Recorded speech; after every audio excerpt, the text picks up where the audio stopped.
I, 34 male, am an engineer. The kind of guy who fixes things. Leaky faucet done. Broken friendship, I'll mediate it. Crumbling marriage, I spent 3 years trying to patch that one too. Patient, methodical, probably too patient. I worked long hours, but I always came home. That part matters later. My wife and I met in college. 10 years together, 7 married. We built something real, or at least I thought we did. A house in a quiet suburb outside Columbus. 2 dogs. A shared savings account that took real discipline to build. She worked in marketing, climbed fast, networked hard. I was proud of her. Genuinely proud. The first crack showed on a Tuesday night in February. She sat across from me at the kitchen table, hands wrapped around a coffee mug, and said it so casually it took me a full second to process. I've been thinking. I want to open the marriage.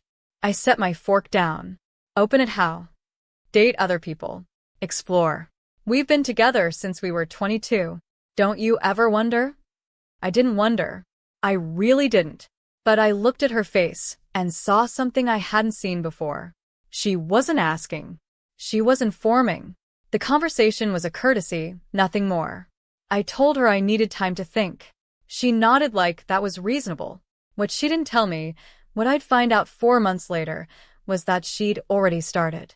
There was already someone. The open marriage proposal wasn't exploration. It was retroactive permission. I'll just call him the CEO.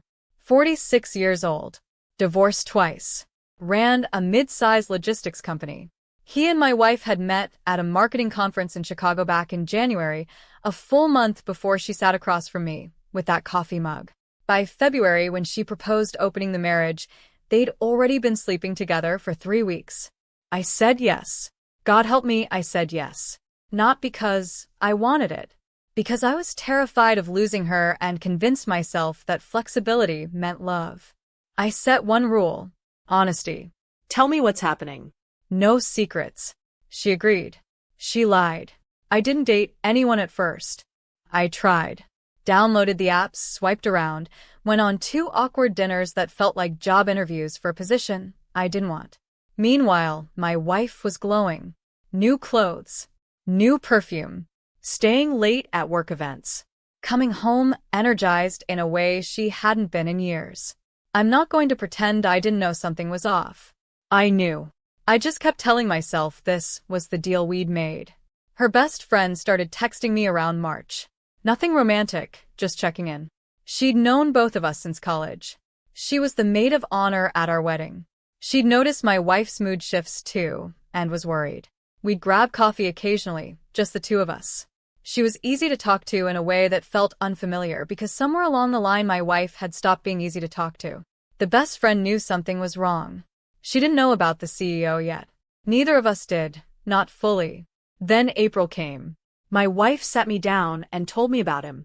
Voluntarily, finally. Said it was serious but that she still loved me, that this was just something she needed to explore, that the CEO was exciting and she felt alive around him. I sat there and took it. Do you want to end the marriage? I asked. No, she said immediately. I want both. There it was. She wanted the stability I provided, the house, the savings, the man who fixed things, and the thrill he provided. I was the foundation. He was the penthouse. I told her that wasn't going to work for me. She cried. Said I was being rigid. Said I'd agreed to open. And this was what open meant. She actually used the word unfair. I didn't argue. I went quiet. When I go quiet, I'm not done. I'm thinking. May arrived and I started paying attention to things I'd been too trusting to notice before. She held her phone at a new angle. She took calls in the backyard. She came back from a weekend girls' trip with luggage that smelled like a hotel I'd never been to. I didn't go through her phone. I didn't need to. I observed, documented, and built a picture. What I did do, quietly and without telling her, was consult a divorce attorney. In Ohio, we'd been married 7 years.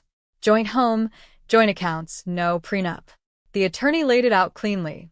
Ohio is an equitable distribution state, meaning assets get divided based on contribution and circumstance across the full marriage, not just recent years. Fault like adultery can be considered, but isn't the primary driver. What mattered most was documentation of assets and timeline of contributions. I started keeping records of everything. Then in June, her best friend called me on a Wednesday afternoon. Her voice was tight. "I need to tell you something, and I need you to not freak out." "Tell me." "She's been with the CEO since January. Before the open marriage conversation. I just found out. She told me everything last night like she was bragging, and I could not tell you." I sat in my car in the work parking lot for 15 minutes after that call. Not because I was surprised, because having it confirmed by someone else made it solid in a way I'd been avoiding. "Thank you for telling me," I said. "Are you okay?" "Not even a little. But I will be." That night I went home and told my wife I knew the real timeline. I wasn't yelling. I was calm in a way that seemed to unsettle her more than anger would have. "You lied," I said. "Not about the affair itself. About when it started. You proposed the open marriage after the fact. That wasn't a conversation. It was a cover story." She shifted straight into damage control. First she denied it. Then when I laid out the specific timeline, she admitted it, but pivoted fast. Said she'd been emotionally checked out for years. That I was too stable. That she needed someone who matched her ambition, and the CEO was that person. "Too stable," I repeated. "You know what I mean." "I do," I said. "I know exactly what you mean." I told her I was sleeping in the guest room. She looked genuinely shocked, like she'd expected the conversation to end differently. Over the next few weeks, she ran a quiet campaign to keep me in place. First came the guilt. Long letters left on the kitchen counter about our history and the life we'd built. She cried strategically, always right when I was about to leave for work, always timed so I'd either have to engage or walk away looking cold. When guilt didn't move me, she escalated. She started suggesting, first casually then directly, that if we divorced, she'd claim the house was primarily funded by her income over the last 2 years. This was narrowly true. Her salary had been higher than mine after her recent promotions. What she was leaving out was that my income had carried us for the first 5 years of the marriage while she built her career. My attorney had already flagged this. Ohio courts look at the full marital timeline. Her play wasn't going to land. Then she got dirtier. She told her mother, a woman who'd always genuinely liked me, a version of events where I had emotionally withdrawn from the marriage years ago, and she'd sought connection elsewhere out of desperation. Her mother called me twice. I didn't answer. I had nothing to prove to her. The dirtiest move came in late July. She told me, very calmly, that she'd been consulting her own attorney and had documentation suggesting I'd been emotionally abusive throughout the marriage. She watched my face carefully when she said it. "Documentation of what? Exactly?" I asked. "Patterns of behavior," she said. "My therapist has notes." She was bluffing. I knew it. She knew I knew it. But she was betting the threat alone would make me more agreeable in settlement negotiations. I called my attorney the next morning. He was completely unconcerned.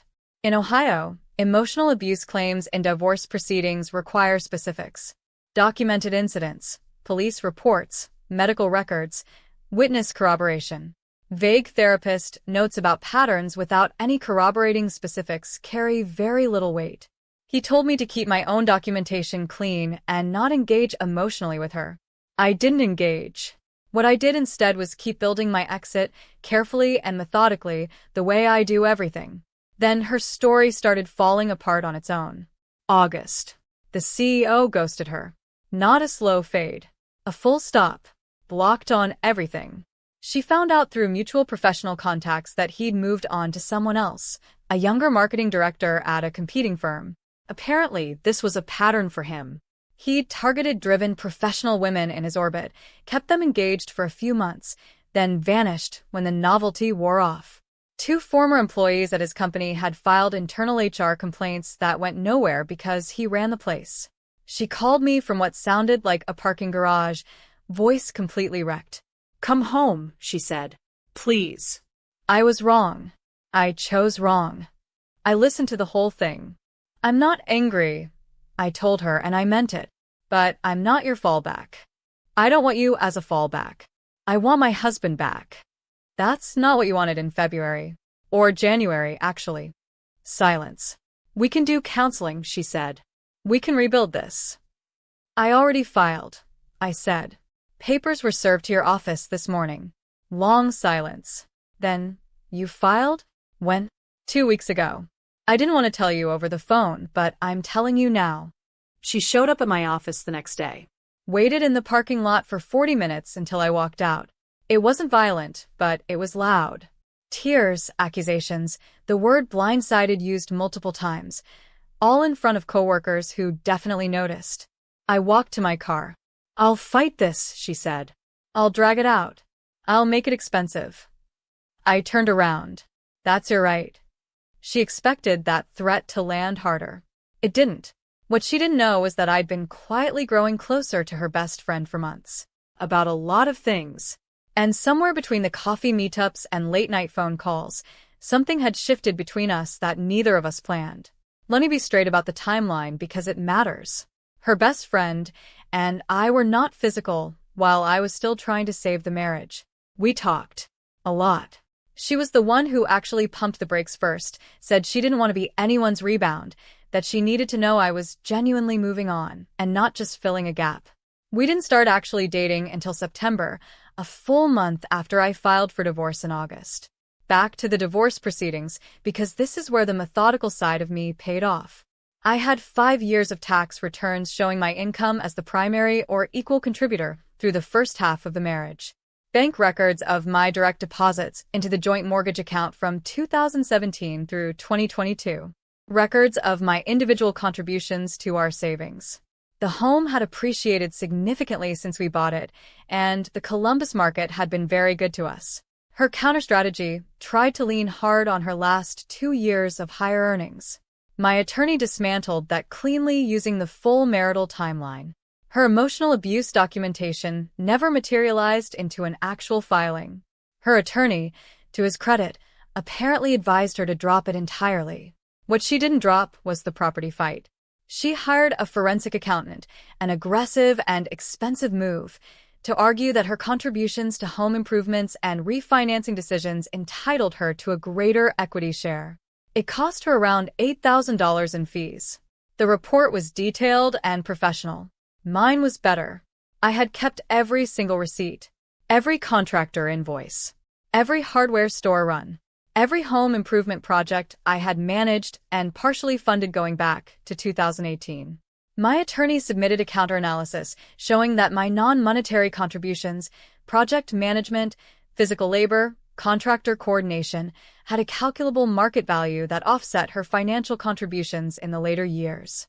The mediator looked at both submissions and suggested a settlement that landed almost exactly where my attorney had projected from the beginning.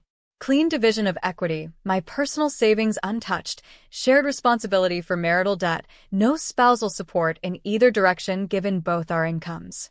She held out for 3 weeks trying to negotiate better terms. She didn't get them.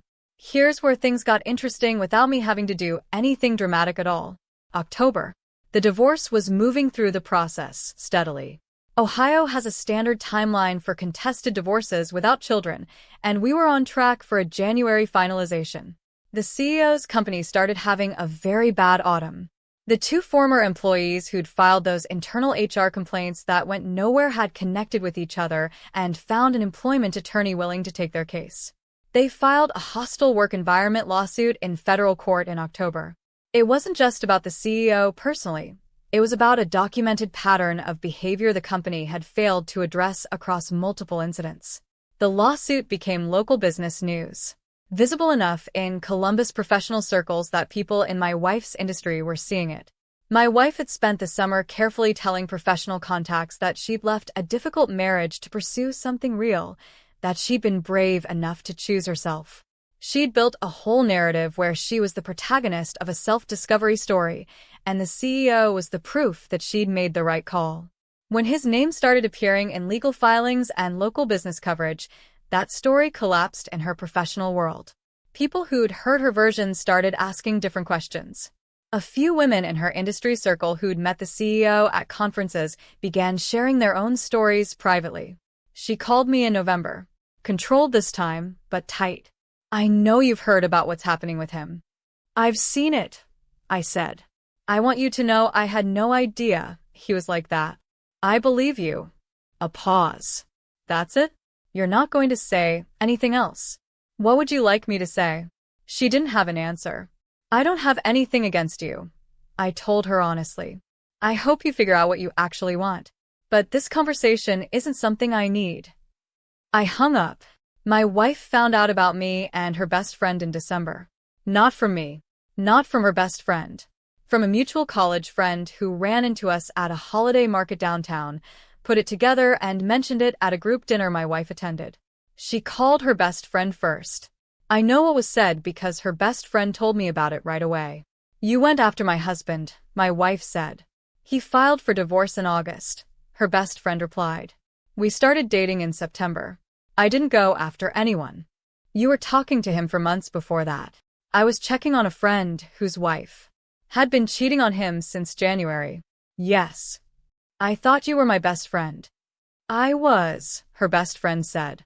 You knew exactly what you were doing to him. You knew it for months before you ever told him.